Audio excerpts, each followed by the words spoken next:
তার স্বামীও সন্ধ্যাবেলায় কাজ করে। সে কয়েকজন ব্যবসায়ীর হিসাব খাতা ঠিক করে, রাতে এক পাতা ৫০০ হিসাব সেও প্রায়ই নকল করে। এরকম জীবন ১০ বছর ধরে চলল। ১০ বছরের শেষ হবার তারা কিছু মহাজনের সুদসহ প্রাপ্ত নিয়ে সব ক্ষতিপূরণ করে ফেলতে পারে।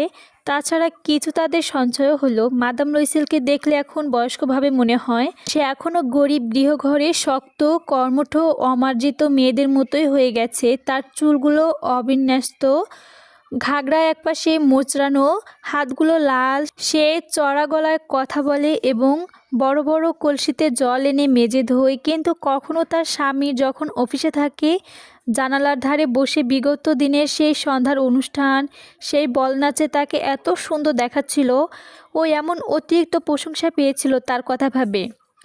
যদি সে গলায় হারখানা না হারাতো তাহলে কেমন হতো সে জানে। কে বলতে পারে কি অনন্য সাধারণও তাদের জীবনের মধ্যে কত বৈচিত্র্য।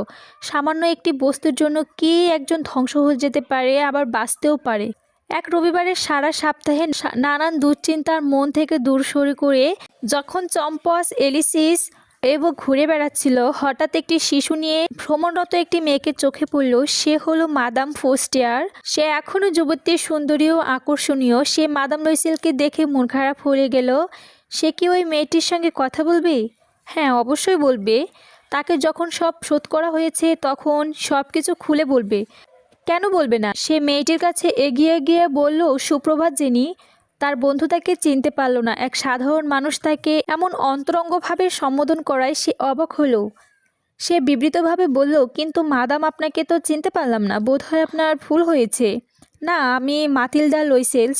তার বান্ধবী বিস্ময়ে চেঁচিয়ে উঠে বলল, হায় আমার বেচারি মাতালদা, এমনভাবে কি করে তুমি বদলে গেলে? হ্যাঁ, তোমার সঙ্গে দেখা হবার পর আমার দুর্দিন যাচ্ছে। বেশ কিছু দুঃখের দিন গেছে, আর সেটা হয়েছে শুধু তোমার জন্য। আমার জন্য? তা কী করে হলো?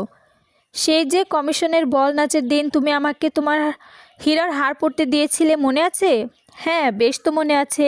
কথা হচ্ছে সেখানে আমি হারিয়ে ফেলেছিলাম। কি বলছো তুমি? কি করে আমায় সেটা তুমি ফিরিয়ে দিয়েছিলে? ঠিক সেখানকার মতোই আমি তোমাকে ফিরিয়ে দিয়েছিলাম। তার দাম দিতে আমাকে 10টা বছর লেগেছে। তুমি বুঝতেই পারো। আমাদের মতো লোক যাদের কিছুই ছিল না তাদের পক্ষে তা সহজ ছিল না, কিন্তু কিন্তু তা শেষ হয়েছে এবং সেজন্য আমার এখন ভালোভাবেই নিশ্চিত হয়েছে। মাদাম ফোর্স্টিয়ার তাকে কথার মাঝখানে থামিয়ে বলল, তুমি যে বলছো আমারটা ফিরিয়ে দেওয়ার জন্য তুমি একখানা হীরার হার কিনেছিলে? হ্যাঁ, তা তুমি খেয়াল করনি? ওই দুটি একই রকম ছিল। বলে সে গর্বের ভাবে এবং সরল আনন্দে একটি হাসল। দেখে মাদাম ফোস্টারের মনে মনে খুব লাগলো।